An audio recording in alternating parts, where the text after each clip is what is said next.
Bueno, hola, ¿cómo están?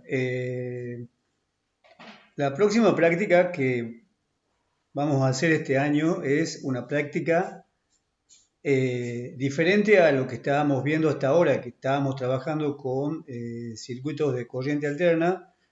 Avanzamos un par de capítulos en el libro de Física 2 y estamos entrando a lo que sería la óptica, ¿no? Entonces, dentro de este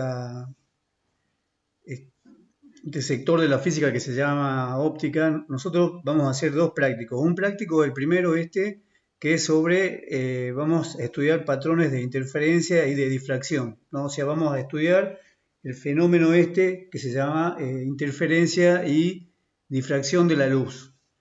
Y en el siguiente práctico van a ser el práctico de lentes, que está basado en el fenómeno de la refracción. Así que, bueno, me voy a concentrar en lo que tenemos que hacer ahora, ¿no? Puedo contarle que sucintamente la óptica es la rama de la física que se ocupa del estudio de las propiedades de la luz y de los fenómenos relacionados, ¿no? Y para empezar a estudiar los fenómenos ópticos, en realidad la primera pregunta que uno tendría que hacerse o tiene que hacerse es ¿qué es la luz? ¿No? Entonces, vamos a dejar que una versión mía del año 2020, que era mejor que la actual, les explique qué es lo que nosotros conocemos como la luz. Entonces, ahora vamos a empezar. Tengo que contarles rápido qué es la luz. Entonces, si a mí viene alguien y me pregunta qué es la luz, la respuesta más rápida que se me ocurre o que le podría decir es que la luz es un tipo de radiación electromagnética.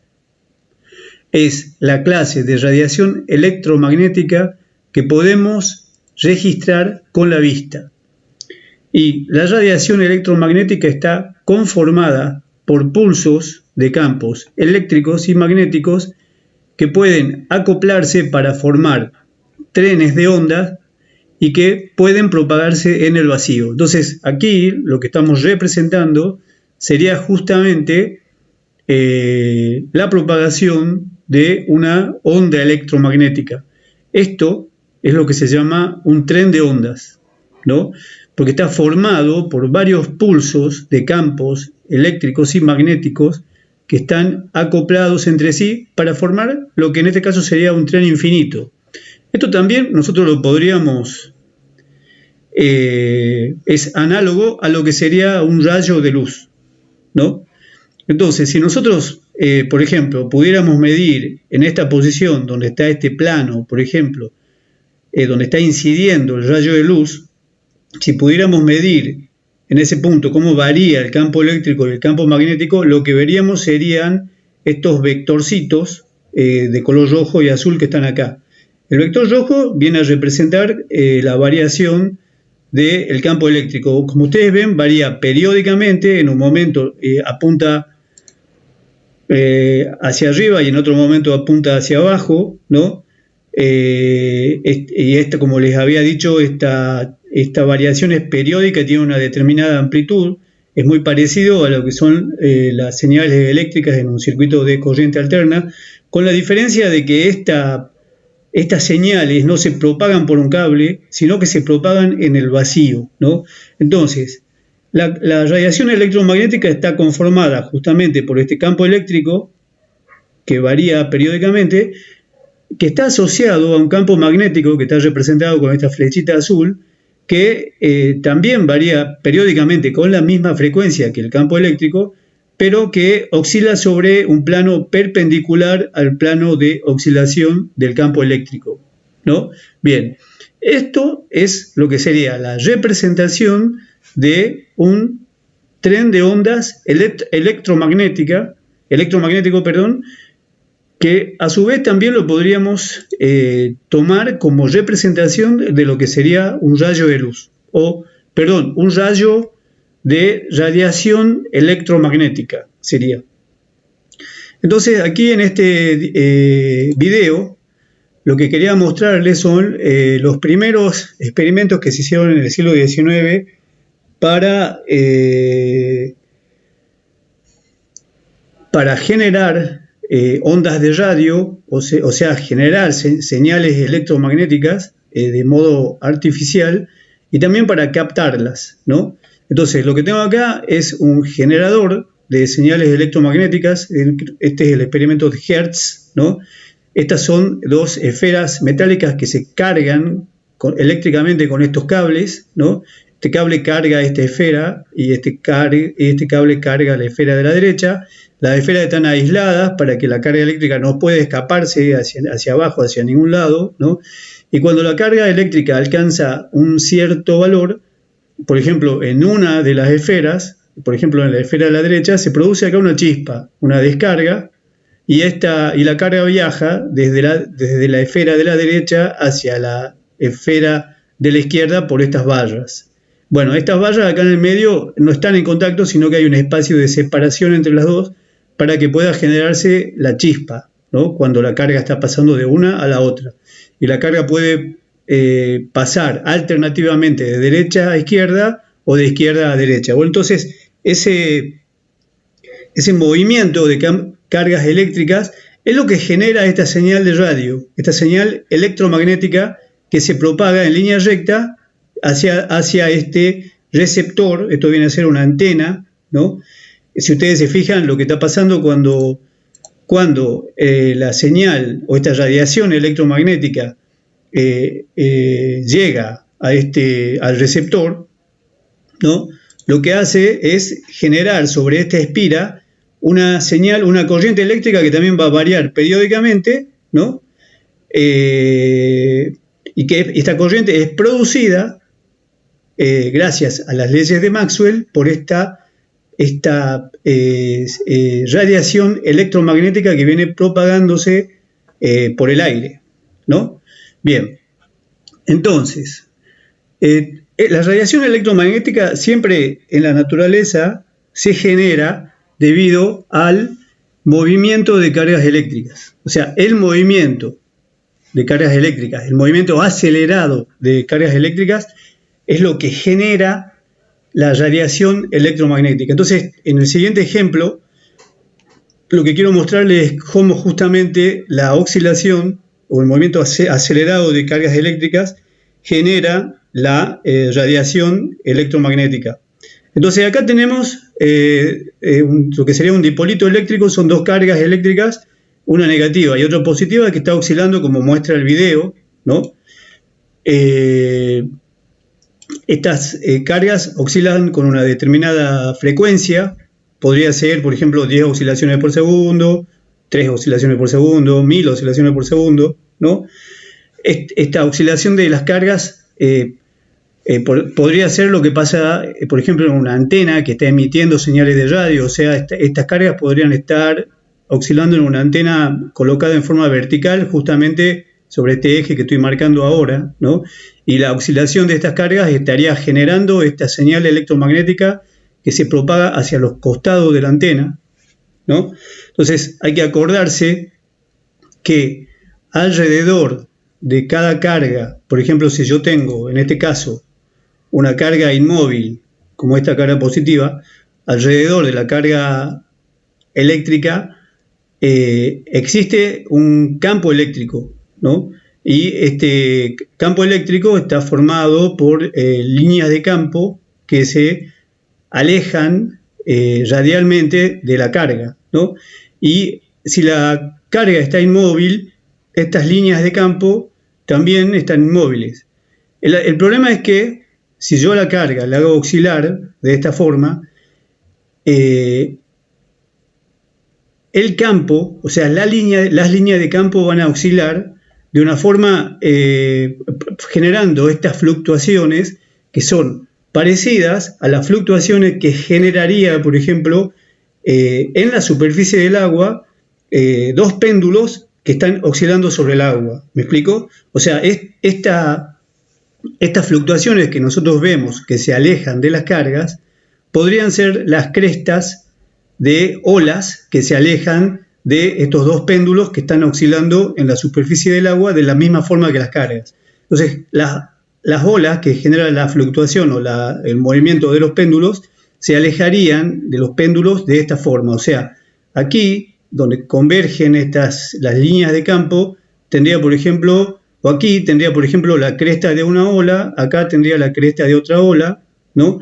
En el caso de la carga eléctrica, lo que oscila no es la superficie del agua, sino el mismo campo eléctrico de la carga. Y esa oscilación es la que genera esta propagación que puede alejarse indefinidamente de la fuente de la fluctuación, ¿no? Entonces, lo que estamos viendo aquí, si ustedes se fijan, es esta línea naranja sería sobre esta línea horizontal, viene a ser la vista de perfil de la ondulación. O sea, acá donde coincide, donde tengo estas líneas azules, tendría la cresta de la fluctuación. Acá donde tengo estas otras líneas azules, tengo la cresta negativa de la fluctuación, ¿no? Y esta propagación o esta fluctuación electromagnética se aleja, en este caso, para este lado hacia la izquierda, y de este lado hacia la derecha. Bueno, entonces esta fluctuación en el campo eléctrico de las cargas es lo que genera este fenómeno que nosotros le llamamos radiación electromagnética, ¿no? Bien, entonces, dicho esto, bueno, si lo entienden con el agua, también lo entienden con el campo eléctrico, ¿no? Acá, por ejemplo, en este esquema solamente estoy representando el campo eléctrico y lo que se ve de perfil también vendría a ser la intensidad del campo eléctrico, pero ustedes no se olviden que toda variación de campo eléctrico está acompañada con una variación de campo magnético, solo que acá eso no se representa para hacerlo más simple el esquema. Muy bien, entonces la radiación electromagnética tiene propiedades que son muy características de ella. Una propiedad es que puede propagarse en el vacío. En ese sentido es diferente a las ondas mecánicas. Por ejemplo, el sonido es una onda mecánica. O por ejemplo, las olas en la superficie del agua son también ondas mecánicas. Las ondas mecánicas necesitan de un medio, que es el medio que fluctúa, para que puedan propagarse. O sea, el sonido es una fluctuación en el aire que se propaga con la velocidad del sonido. Pero si yo no tengo aire, no tengo sonido, ¿no? Si no tengo agua, no tengo olas en la superficie del agua. Me hace falta el medio que hace de sostén. Entonces, a diferencia de estas ondas mecánicas, la radiación electromagnética es una fluctuación periódica, una propagación ondulatoria que puede propagarse en el vacío, que no le hace falta un medio de sostén, ¿no?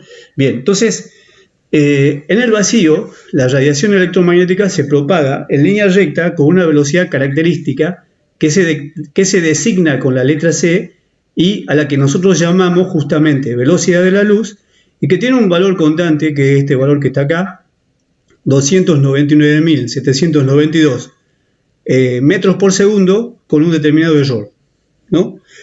Esta velocidad de la luz, esta velocidad C, que es la velocidad de la luz en el vacío, es una constante independiente de la velocidad del observador y por lo tanto es considerada una ley de la naturaleza. En este sentido también es diferente al sonido, porque el sonido tiene una velocidad determinada que por ejemplo depende de la presión atmosférica, pero que es de más o menos 1200 km por hora. Yo me puedo subir a un avión supersónico y lo puedo alcanzar al sonido e incluso lo puedo superar. Por eso se trata de un avión supersónico. Eso nunca puede pasar con la luz. O sea, nosotros no podemos construir una nave que pueda alcanzar la velocidad de la luz o incluso superarla. ¿Por qué? Porque es un límite superior de velocidad de la naturaleza que no puede ser alcanzado, ¿no? ¿Eso qué significa? Que si yo voy a bordo de una nave y enciendo una linterna a bordo de la nave, yo a la luz que emite la linterna le voy a seguir midiendo esta velocidad c y nunca la voy a poder alcanzar, no importa a qué velocidad vaya mi nave. Entonces, esa propiedad de la luz, que es bastante, una propiedad, digamos, que rompe un poco con lo que sería el sentido común, es el origen de la teoría de la relatividad. Bien, además, como yo les había contado, la luz es una propagación ondulatoria, es una que es periódica, y al ser periódica, está, digamos, cada tipo de radiación está caracterizado por una frecuencia. Entonces, la radiación puede clasificarse por su frecuencia de acuerdo a lo que a este esquema, ¿no? Acá en este esquema, que es lo que nosotros llamamos espectro electromagnético, estamos representando todos los tipos de radiación que podemos detectar con nuestros instrumentos hasta el día de hoy.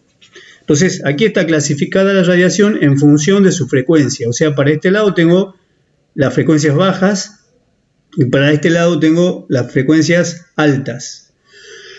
Entonces, este es lo que sería el espectro de todos los tipos de radiación que nosotros podemos detectar, lo que conocemos hasta ahora. Entonces, en el límite de las frecuencias bajas, las señales electromagnéticas de frecuencia más baja que conocemos, les llamamos señales de radio, ¿no? Que pueden ser de onda larga o de onda corta, ¿no? Pero su frecuencia está en el orden de los 10.000 hercios, ¿no? Este tipo de señales, por ejemplo, nosotros lo detectamos con instrumentos y, bueno, no generan ninguna, no pueden ser percibidos, no generan ninguna percepción nuestra vista, por ejemplo, ¿no? Si me voy corriendo hacia la zona del espectro de mayores frecuencias, si me voy a la zona donde la frecuencia está en el orden de los 100 millones de hercios o 100 millones de ciclos, estoy en la zona del espectro que corresponde a las microondas. Las microondas para nosotros son muy conocidas porque justamente la usamos para calentar la comida, ¿no? También la usamos, por ejemplo, todas las señales que recibe y que emite el celular están dentro del rango de las microondas, ¿no? Y bueno, las microondas tampoco las podemos ver con la vista, ¿no? No generan ninguna percepción en nuestro órgano visual. Si me voy un poco más hacia la derecha, hacia las frecuencias más altas, me voy a estar en lo que le llamamos la zona del infrarrojo, ¿no? El infrarrojo tiene varias zonas, tiene el infrarrojo lejano y el infrarrojo cercano. El infrarrojo tampoco lo podemos ver nosotros directamente con nuestra vista, con nuestra visión, pero todos sabemos que hay máscaras infrarrojas que nos sirven para ver, por ejemplo, de noche en la oscuridad. O, por ejemplo, creo que, no me acuerdo si, no, las abejas no eran las que veían en infrarrojo. Pero bueno, creo que hay algunos animales que pueden ver en infrarrojo. Después del infrarrojo viene esta zona chiquita del espectro, esta zona pequeñita este segmento bastante cortito del espectro que está justo acá en el medio, que es la zona del visible. La zona del visible se refiere a la radiación electromagnética que nosotros podemos percibir con nuestro órgano visual. O sea, está en el orden de los 10 a la 13 o 10 a la 14 hercios, la frecuencia de la radiación electromagnética que nosotros podemos percibir con nuestro órgano visual, ¿no? Bien, entonces le había dicho desde el principio que la luz era un tipo de radiación electromagnética y entonces acá con este esquema está quedando claro a qué me refería, ¿no? Porque, digamos, esta zona que corresponde a estas frecuencias intermedias es la zona del espectro electromagnético a la que nosotros le llamamos luz, justamente porque genera impresiones en nuestro órgano visual. Bueno, ustedes también saben que las diferentes frecuencias de la radiación visible, o sea, de la luz visible, nosotros la percibimos como diferentes colores. Entonces acá se ve en este esquema que la radiación o la luz visible de frecuencia más baja es el rojo, la que sigue, la frecuencia que sigue corresponde al naranja, la que sigue al amarillo, la que sigue al verde, y yéndonos ya a las frecuencias más altas del espectro visible, tengo el celeste, el azul y el violeta, que sería el color cuya radiación tiene la frecuencia más alta. Entonces, después del violeta entramos de vuelta en la zona que ya no podemos ver, ¿no? Que es la zona del ultravioleta. Que el ultravioleta igual lo conocemos todos, es bastante dañino, que el sol emite mucha radiación ultravioleta y es bastante dañina para la piel. Si seguimos yendo a la zona de mayores frecuencias todavía, vamos a estar en la zona de rayos X, que también lo conocemos todos hemos ido al dentista a hacer una radiografía, ¿no? Y aún a frecuencias más altas tenemos radiación aún más energética, que le llamamos rayos gamma. Esta radiación es muy penetrante, ¿no?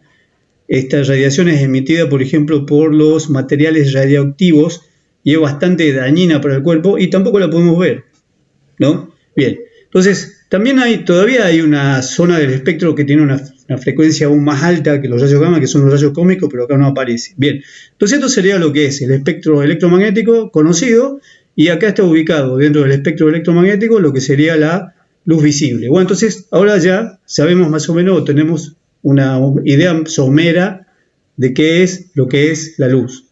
Bien, entonces como les había dicho, la luz visible es solo una pequeña porción del espectro. Las diferentes frecuencias que componen el espectro visible son percibidas como colores. La luz compuesta por todas las frecuencias, o sea, la luz que contiene todas las frecuencias, la percibimos como luz blanca, ¿no? Y por último, le quería hacer una pequeña mención a una característica que tiene la radiación electromagnética, o sea, la luz también, y es el hecho de que tiene un doble aspecto. Un doble aspecto ya que tiene a la vez propiedades ondulatorias, o sea, se comporta como una propagación ondulatoria, y a la vez tiene propiedades corpusculares, ¿no? ¿Por qué? Porque cada pulso de un tren de ondas es una entidad independiente, a la que le llamamos fotón, que transporta una cantidad de energía que sería igual al producto de esta constante h por la frecuencia, ¿no? Donde h es la constante de Planck, ¿no? Y bueno, y yo les había dicho que la radiación que tiene la frecuencia más alta es más energética, entonces acá se entiende por qué, ¿no? Los fotones, por ejemplo, de rayos gamma, que tienen mucha frecuencia, tienen mucha energía y por eso son muy penetrantes. Los fotones, por ejemplo, que corresponden a ondas de radio, tienen baja energía, baja frecuencia, perdón, y también tienen baja energía, entonces no son muy penetrantes, ¿no? Esto tiene que ver, esta energía que depende de la frecuencia, tiene justamente que ver con esta cualidad de la luz de tener a la vez propiedades ondulatorias y corpusculares. Entonces, se puede hacer una analogía entre un tren de ondas, que era lo que habíamos representado aquí, ¿no? Esto es un tren de ondas, y un tren común, un tren que tiene que es, digamos, llevado por una locomotora. Entonces, el tren está compuesto por vagones, ¿no? Entonces, cada uno de estos vagones podría ser un fotón.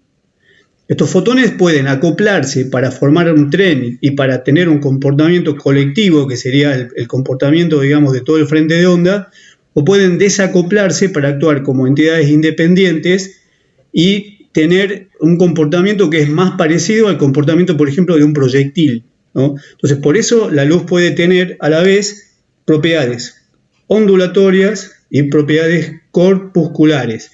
Y este doble aspecto de la radiación electromagnética es lo que da origen a lo que llamamos mecánica cuántica, ¿no? Bien, entonces,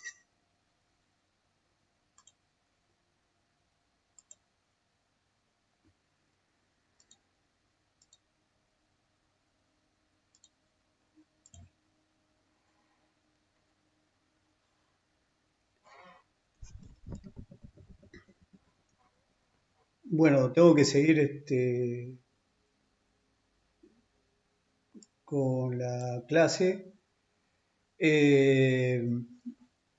Ahí en la explicación anterior hay una equivocación en lo que es la velocidad de la luz, ¿no? Porque esa velocidad de 299.000 metros por segundo, en realidad es equivocada, la velocidad está medida en kilómetros por segundo, ¿no? Entonces, ahí, digamos, yo les cuento que la luz es un tipo de radiación electromagnética que, como toda la radiación electromagnética, tiene un doble aspecto, en el sentido de que bajo ciertas condiciones se comporta como si fuera un fenómeno ondulatorio, como si fuera una onda parecida al sonido, y nosotros en realidad vamos a estudiar ahora ese aspecto, o sea, el fenómeno de la interferencia tiene que ver con esa característica ondulatoria de la luz, ¿no? Pero también tiene un efecto, otro aspecto que en otras condiciones es el que se manifiesta y en el cual la luz parece que estuviera formada por un chorro de partículas. Un chorro de partículas que cuando impacta sobre los materiales produce efectos que una onda no podría generar. Entonces, por ejemplo, para los ingenieros es importante este tema porque, por ejemplo, todos los materiales optoelectrónicos con los que nosotros podemos convertir la luz del sol en corriente eléctrica se basan en el efecto fotoeléctrico y en este efecto fotoeléctrico nosotros lo explicamos como que los fotones que componen la luz del sol al impactar sobre el material, que generalmente es algún compuesto de silicio, digamos, con el que están hechas eh, las placas fotosensibles con las que producimos corriente eléctrica a partir del sol, ¿no? Lo que hacen los fotones es generar, digamos, corriente eléctrica, ¿no? Entonces, este fenómeno se explica gracias a este comportamiento de la luz como si fuera un chorro de partículas. Bien, entonces, una vez dicho eso, vamos a volver al fenómeno que queremos estudiar nosotros ahora, que es el de la interferencia, ¿no? Esta interferencia tiene que ver, les repito, con lo que serían las propiedades ondulatorias de la luz, ¿no? Y en realidad la interferencia se produce o uno puede observarla en cualquier fenómeno ondulatorio y sucede cuando dos ondas coinciden en el tiempo y en el espacio, ¿no? Entonces, la interferencia nosotros la podemos observar en el sonido, la podemos observar, por ejemplo, en las olas en el agua o en las ondas mecánicas, no solamente en la luz. Y todas estas propagaciones ondulatorias se comportan de la misma forma de acuerdo con lo que sería el principio de superposición, ¿no? El principio de superposición es lo que está explicado acá, dice que cuando dos o más ondas se traslapan, digamos, la vibración resultante en cualquier punto y en cualquier instante sería la suma de las vibraciones de las ondas individuales, ¿no? O sea, por ejemplo, acá en este esquema de la izquierda, nosotros tenemos dos ondas. Una sería la onda 1, que es la que está representada con esta función azul, ¿no? La otra sería la onda 2, representada con la función celeste, y al coincidir en el espacio y en el tiempo, al coincidir en un momento y en una ubicación dada, las vibraciones se van a sumar y van a producir esta vibración que sería la vibración resultante de la composición de las ondas 1 y 2. En este caso, la interferencia entre las ondas 1 y 2 sería una interferencia constructiva, ¿no? Entonces acá en el ejemplo, en el esquema de la derecha, lo que estamos viendo son la onda 1, que sigue siendo la azul, y una onda 2, que es la celeste, que si ustedes se fijan, en este caso la interferencia sería más bien del tipo destructivo, porque en cada momento están coincidiendo amplitudes con sentido opuesto de las dos ondas iniciales, de tal manera que la onda resultante en realidad es la diferencia de la onda 1 y la onda 2. Bien, entonces es importante aclarar que para que se produzca este fenómeno de la interferencia constructiva, las ondas componentes que digamos, van a superponerse para producir la onda resultante tienen que tener la misma longitud de onda, la misma frecuencia, la misma velocidad y además tienen que estar en fase, ¿no? En fase quiere decir que en todo momento tiene que estar coincidiendo el máximo de una con el máximo de otra, en este caso los máximos positivos, el cero de una con el cero de la otra, el mínimo de una con el mínimo de la otra, y esa coincidencia tiene que ser estable en el tiempo. Entonces, si se cumple esta condición, lo que vamos a tener es lo que sería una interferencia constructiva que nos va a generar una onda resultante que va a ser estable, ¿no? Entonces ahora nosotros vamos a estudiar este fenómeno o cómo la expresión de este fenómeno en lo que sería la luz. Entonces acá lo que estamos viendo es un ejemplo de interferencia constructiva entre olas. Tengo dos fuentes puntuales que están generando frentes circulares, ¿no? de olas que se van, digamos, alejando de la fuente con una determinada velocidad.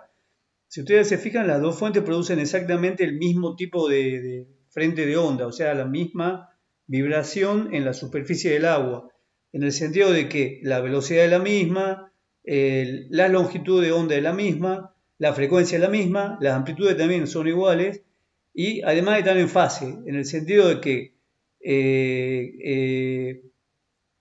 ambas vibraciones alcanzan el máximo positivo y el máximo negativo en el mismo momento, ¿no?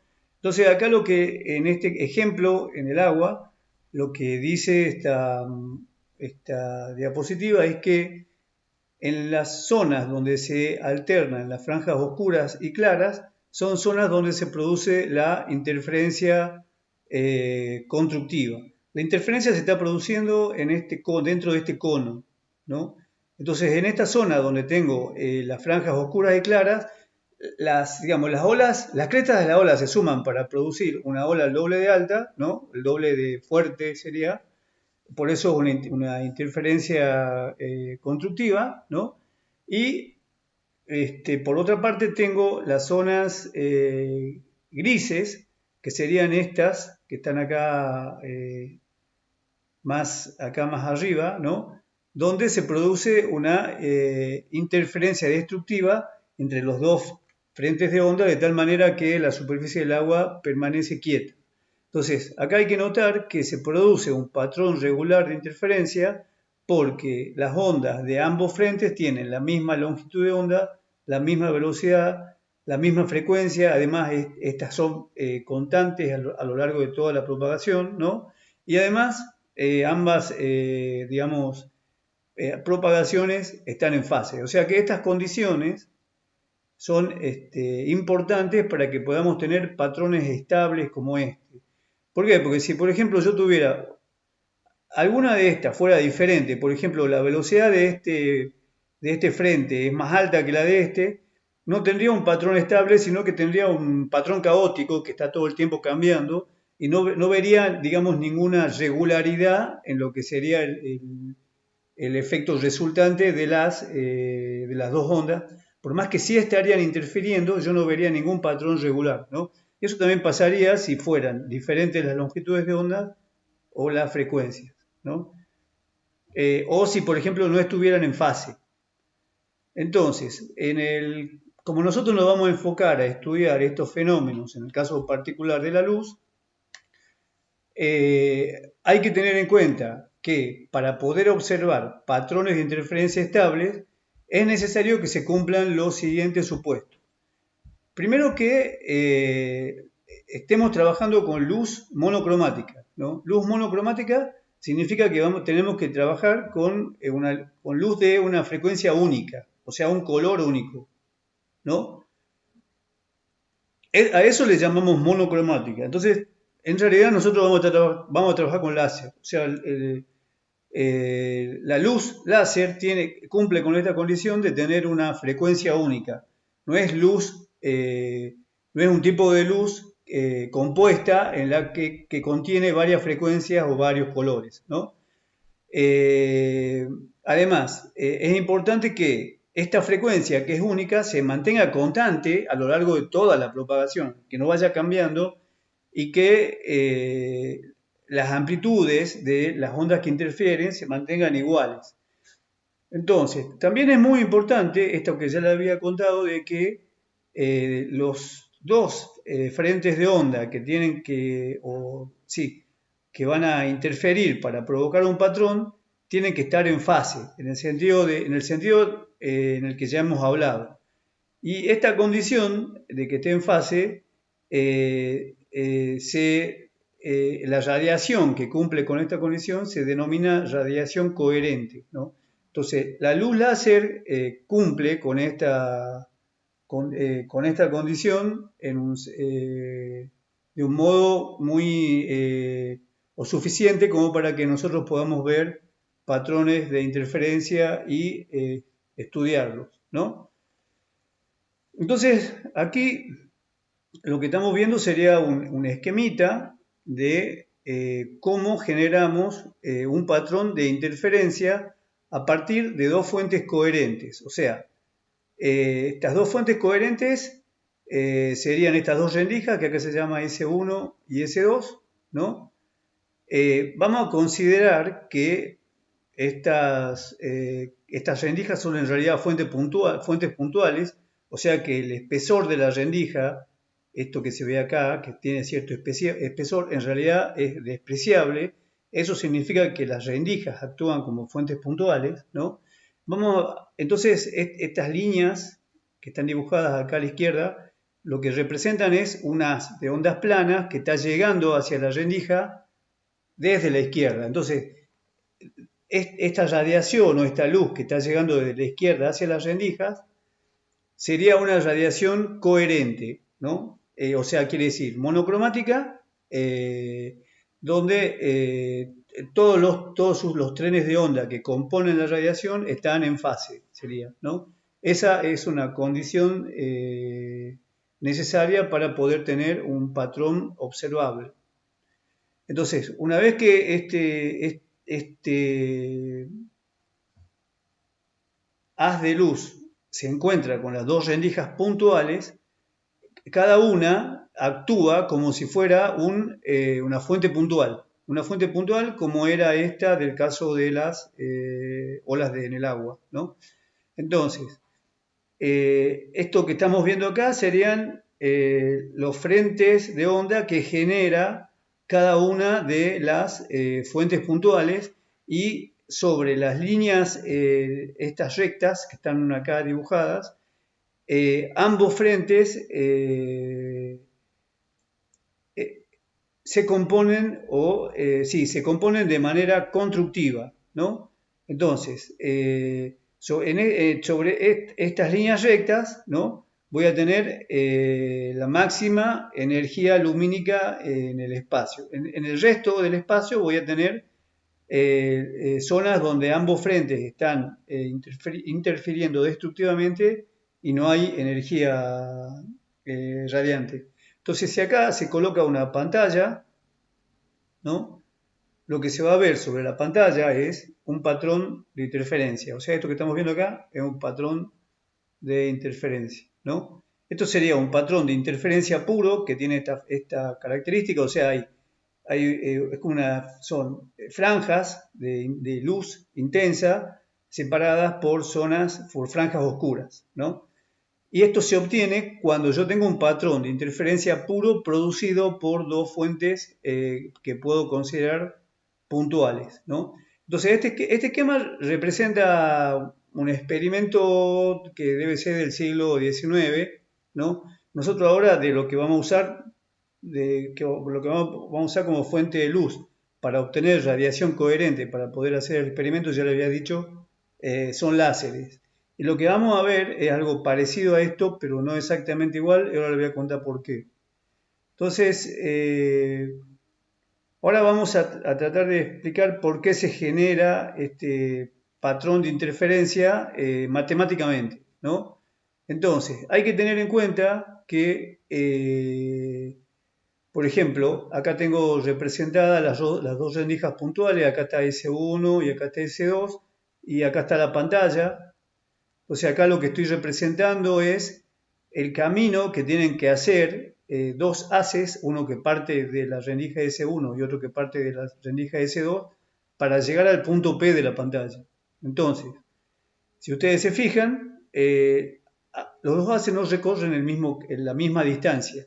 O sea, el haz que parte de la rendija S2 tiene que recorrer una distancia delta, un excedente en la distancia igual a delta con relación a las que parte de la distancia de la rendija 1, ¿no? Entonces, esa diferencia de distancia lo que va a generar es un desfasaje a la llegada a este punto sobre la pantalla. Y si se fijan, esa diferencia de distancia es diferente para cada punto diferente de la pantalla, o sea que va a haber un desfasaje distinto para cada punto de la pantalla en función de la ubicación con relación a las rendijas, ¿no? Entonces, lo que está pasando es lo siguiente. Acá está representado los dos haces, el que parte de la rendija S1 y de la rendija S2, ¿no? Entonces se ve que los dos haces parten con la misma fase de cada una de las rendijas, porque lo que está llegando desde la izquierda es radiación coherente. O sea, acá, digamos, alcanzan el máximo los dos en el mismo momento y posición sería. Entonces, acá, como los dos haces recorren la misma distancia porque están llegando al punto medio, llegan en fase también al punto medio de la pantalla, ¿no? Y acá se va a producir un máximo porque se produce interferencia constructiva. Acá, por ejemplo, en este punto de más abajo está pasando lo mismo. Pues la diferencia de camino entre los que recorren los dos rayos es tal que los dos llegan en fase, por lo tanto, en este punto Q voy a tener una franja brillante. Pero si ustedes se fijan en este otro ejemplo, para este punto R, por más que los dos haces han partido en fase, aquí van a llegar a este punto en contrafase. O sea, acá la interferencia es destructiva y lo que voy a tener en ese punto es una franja oscura, ¿no? Entonces, esto es lo que explica ese patrón de franjas oscuras y brillantes que se ve sobre la pantalla. Y se debe a la diferencia de camino que tiene que recorrer cada uno de los haces para llegar a cada punto de la pantalla, va produciendo en algunas posiciones una interferencia constructiva y en otras posiciones una interferencia destructiva. Bueno, entonces es muy fácil aquí deducir las ecuaciones que vamos a usar, ¿no? O las ecuaciones que determinan dónde están, digamos, los mínimos, la zona oscura, y dónde están los máximos o la zona brillante, ¿no? Entonces, fíjense que el ángulo θ que está acá en la ecuación es el ángulo entre la normal, digamos, la pantalla y la dirección entre el centro, entre las dos rendijas y el punto a donde queremos llegar sobre la pantalla, ¿no? Entonces, esta ecuación, que es igual, donde D es la distancia entre la pantalla y las rendijas, ¿no? Me indica dónde voy a tener mínimos. O sea, para un ángulo que cumpla con esta ecuación voy a tener un mínimo. Para un ángulo θ que cumpla con esta ecuación voy a tener un mínimo. Donde acá n es un número entero. O sea, n puede ir tomando valores empezando desde 0 y siguiendo, puede ser siempre un número entero, ya había dicho, puede tomar el valor 1, 2, 3, 4, 5, ¿no? Entonces, por otra parte, voy a tener un máximo para los ángulos que cumplan con esta ecuación, ¿no? Esto es, la distancia entre la pantalla y la rendija por el seno del ángulo tiene que ser igual a un número entero por la longitud de onda de la luz con la que estamos haciendo el experimento. Entonces, estas son las ecuaciones que nosotros vamos a usar en el práctico para poder resolver a partir de las mediciones que vamos a hacer sobre los patrones de interferencia para poder resolver los ejercicios que se nos plantean, ¿no? Entonces, esto sería un ejemplo de lo que es un patrón de interferencia. El patrón de interferencia se genera cuando nosotros hacemos pasar luz coherente a través de dos rendijas puntuales, ¿no? Y a la luz, a la luz que surge de las rendijas, las proyectamos sobre una pantalla. Tenemos este patrón de interferencia. Por otra parte, tenemos lo que se llama un patrón de difracción. Entonces, el patrón de difracción se genera cuando nosotros a la luz la hacemos incidir sobre una rendija única, ¿no? En este caso, la rendija única no tiene que ser puntual, sino que tiene que ser extensa, tiene que tener un cierto ancho, ¿no? Entonces, acá está representada la rendija, o sea, la rendija va desde acá hasta acá, ¿no? La luz está incidiendo, en este caso, desde arriba, y lo que este fenómeno genera este tipo de patrones. Esto sería un patrón de difracción. Es diferente al patrón de interferencia. El patrón de difracción tiene un máximo bien gordo, digamos, en el medio, y después tiene una serie de máximos cada vez más tenues que se van alejando, que se van, digamos, atenuando a medida que aumenta el ángulo en el que estamos haciendo las mediciones, ¿no? Entonces, ese tipo de patrones de difracción es diferente al patrón de interferencia, aunque en sí es un patrón de interferencia, porque está pasando lo mismo. Entonces, y este patrón de interferencia se explica si nosotros consideramos que cada punto del espacio de la rendija se comporta como si fuera una fuente puntual. Es como si cada punto de la rendija extensa, ¿no?, fuera una fuente puntual como estas con la que armamos el patrón de interferencia, ¿no? Entonces, si yo saco la tablita del medio, entonces tengo una rendija que va a tener un ancho, acá sería un ancho D, ¿no? Yo puedo considerar que cada punto de la rendija va a ser una fuente puntual como esta del ejemplo del patrón de interferencia. Entonces, si yo considero eso, lo que voy a obtener es un patrón donde por ejemplo, los mínimos, o sea, las franjas oscuras del patrón cumplen con esta ecuación. Esta ecuación nos dice que el ángulo, digamos, en el que estoy estoy buscando si tengo una franja oscura o una franja brillante, en este caso una franja oscura, va a ser igual a un número entero que por la longitud de onda de la luz con la que estoy haciendo la prueba sobre el ancho de la rendija, ¿no? En este caso tengo las ecuaciones para lo que serían las franjas oscuras, ¿no? Entonces, lo último que les voy a contar es, les voy a mostrar por último esta foto, ¿no? Si ustedes se fijan, este es el patrón de difracción del que yo les había hablado, o sea, tiene un máximo central importante, ¿no? Y a los costados del máximo central tengo máximos cada vez más tenues. Y el que está abajo es el patrón de interferencia. Fíjense que este es un patrón de interferencia real, ¿no? Y no es tan parecido a este que le había mostrado primero, porque acá tengo un patrón de interferencia ideal, sería, en donde tengo alternados franjas brillantes con franjas oscuras, ¿no? Entonces, en el real yo tengo alternado franjas brillantes con franjas oscuras. Está bien, digamos, tengo un patrón de interferencia, pero si ustedes se fijan, también está modulado por otro patrón, ¿no? Porque acá tengo el máximo central, acá tengo unos máximos más tenue, que se parece a este, ¿no? Acá tengo otro máximo más tenue que se parece a este. Y acá tengo uno más alejado que se parecería también al tercer máximo de difracción del primer patrón. Y esto se debe a que yo acá en realidad estoy generando un patrón de interferencia con una rendija que no es puntual, sino que tiene un cierto ancho. O sea, en realidad este es un patrón combinado de difracción e interferencia, y estos son los tipos de patrones que nosotros vamos a ver en el laboratorio cuando hagamos el experimento y sobre los que vamos a tener que hacer las mediciones, ¿no?